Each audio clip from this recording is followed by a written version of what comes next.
Hello, my name is Mercy Asiedu, and I'm the Chief Technology Officer of Color Health Foundation. At Color Health, we reimagine the gynecological exam, giving women autonomy over their reproductive health. We develop innovative point of care technologies designed to democratize access to cervical cancer diagnostics and treatments for global women's health. Our solutions combine user-centered hardware with machine learning and mobile health applications, enabling specialist-level care in primary care settings. Just some background on cervical cancer. It is the growth of malignant cells on the cervix, which is the entrance to the uterus. It begins with infection of a normal cervix with the human papilloma virus, which progresses to low-grade precancer, high-grade precancer, and finally invasive cancer. And this process takes about 5 to 15 years.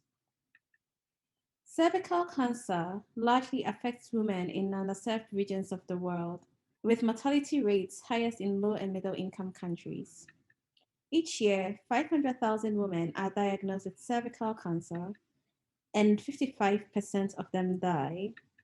Over 85% of these deaths occur in low and middle income countries. And this is primarily because greater than 60% of women go unscreened. However, it is a slow growing, preventable, and treatable disease, and early screening is really the best way towards prevention.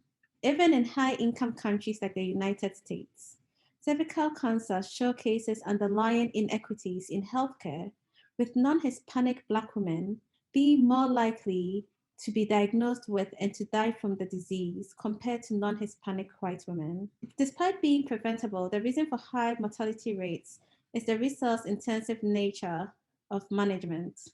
Starting at 21, women are recommended to go in for screening every 3 years, where cells are taken from the surface of the cervix during a pap smear. And from 30 years onwards, an HPV co-test is included.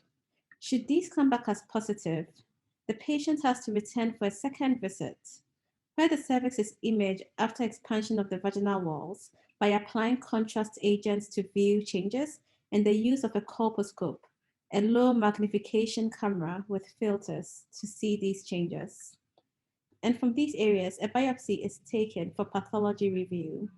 Should this come back as high grade, the patient returns again for a third visit, where treatment is performed using a loop electrosurgical excision procedure where the abnormal regions are cut out. However, this process requires highly trained personnel, requires expensive tools and resources, and the need for multiple visits results in high loss to follow up. In addition, the fear of the speculum, which is used for expansion of the vaginal canal, results in vulnerability, which may discourage women from getting screened. This makes this type of management unattainable in low resource settings. To address these limitations, the WHO recommends a see and treat approach with visual inspection of the cervix with the naked eye, using contrast agents, and more recently, HPV testing. Should any suspicious changes be seen, the cervix is ablated using either cryotherapy or thermocoagulation. This process, however, has low accuracy, also has high inter-observer variability due to the subjective nature. The lack of documentation results in low quality control, and there's still the fear of the speculum-based exam, which results in vulnerability, embarrassment, and cultural associated factors which might discourage women from getting screened. To solve this, we have a vision to create a complete suite of see and treat for cervical cancer. This comprises of low-cost, high-quality imaging devices for provider-based and self-imaging of the cervix. This is combined with decision-making algorithms for automatic risk assessments to reduce subjectivity and the need for experts, and a low-cost treatment using enhanced ethanol ablation as a liquid scalpel. Now is a good time for this solution because of technological advances in imaging, resulting in small, low-cost, high-quality cameras and advances in the mobile application space. The health shift towards home and community-based health, increased market demand for home-based health and telemedicine, especially now with the COVID-19 pandemic, and the women's health movement to have more autonomy over reproductive health. So now I'll just walk you through some of our technologies. So a clinical colposcope, which is typically used in visual inspection of the cervix with magnification, weighs about 50 to 150 pounds, making it unusable for community-based screenings. It also costs $5,000 to $15,000, prohibiting purchase in low-resource settings. We were inspired by a spy pen, which has a camera at the tip, to design a low-cost version of the colposcope.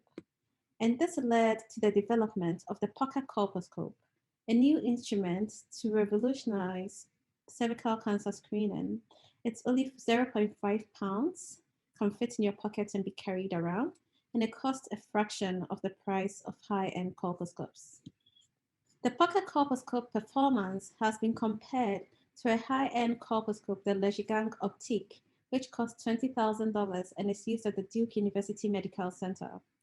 And what we find is that we achieve a much higher contrast with the pocket colposcope while using a much lower electrical and optical power and attaining approximately the same resolution and field of view.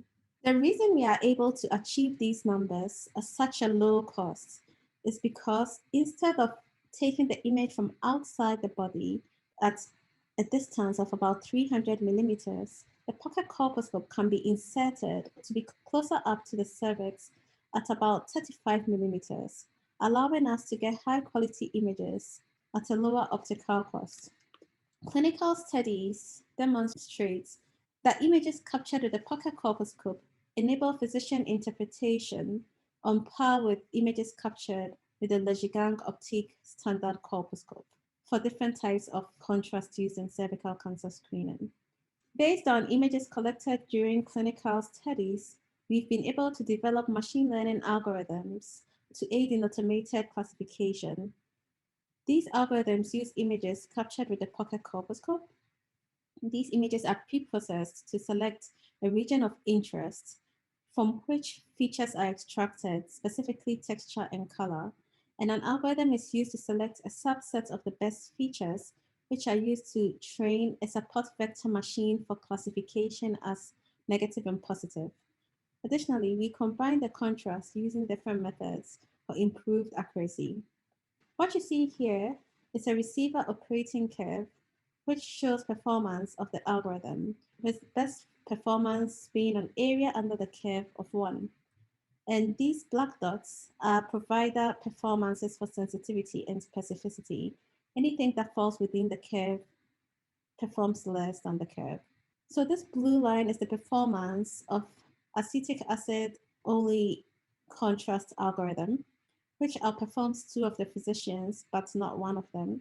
And when we combine the acetic acid algorithm with the low-Gauss iodine algorithm, we actually improve performance from 0.78 to 0.86, outperforming all providers. That algorithm has an accuracy rate of about 80% compared to physicians who have accuracies ranging from 52 to 70%. The pocket colposcope, however, still requires the use of a speculum to expand the vaginal walls to see the cervix. This led us to think, what if we didn't need the speculum at all, since the device could be inserted? We would only need to expand the vaginal walls closest to the cervix instead of expanding the entire vaginal canal. Just giving you some background on the speculum, it is a device that is inserted into the vaginal canal to expand it and to enable an unobstructed view of the cervix from the outside. A rudimentary prototype of the speculum was developed in 1859, and no significant changes has been seen in over 150 years. Just to give you some context on that, 100 years after the speculum was developed, the first Apple computer was developed.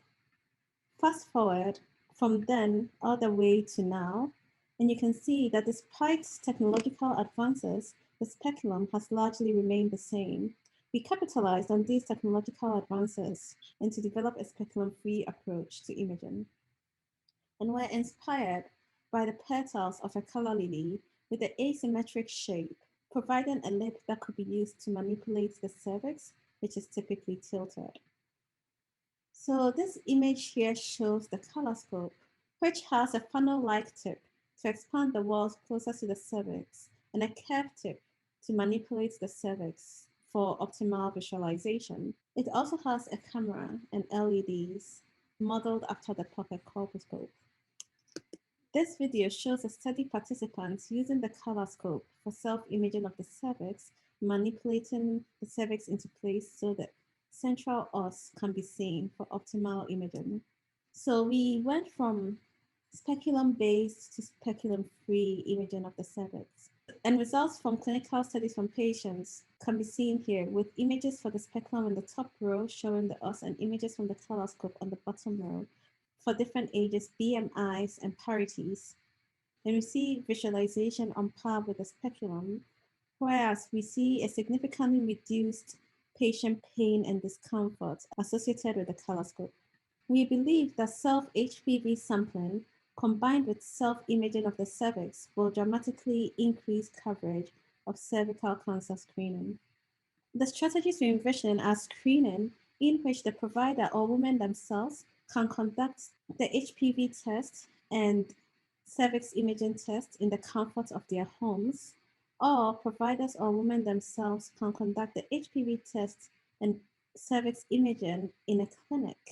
And this would be followed by diagnosis with the pocket colposcope and, if positive, treatment with a low-cost ablation technique in the hospital by a provider.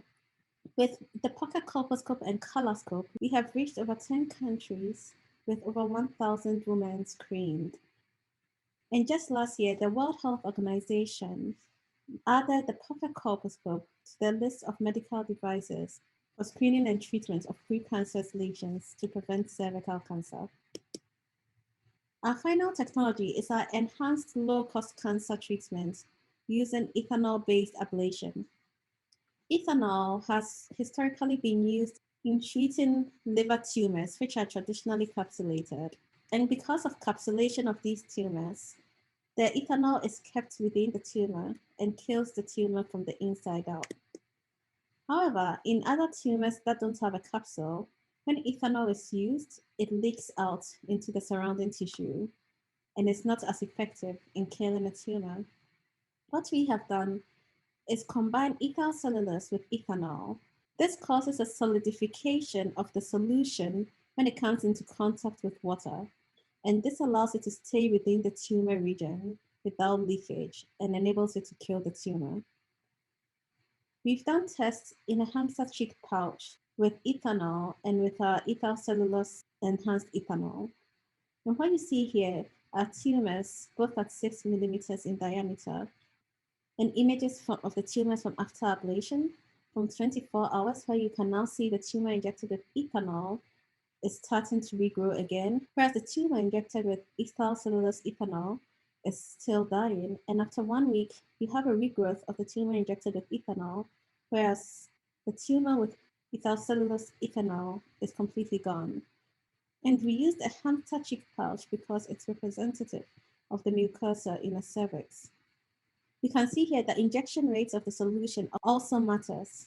We've tested various injection rates with both ethanol and ethyl cellulose and found 10 milliliters per hour of an injection rate to be most efficacious. So this concludes my presentation of our complete suite of see and treat technologies for cervical cancer, which include visualization, decision-making, and treatment.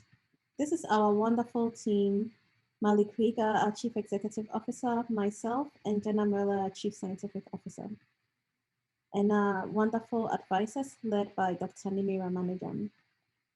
Thank you.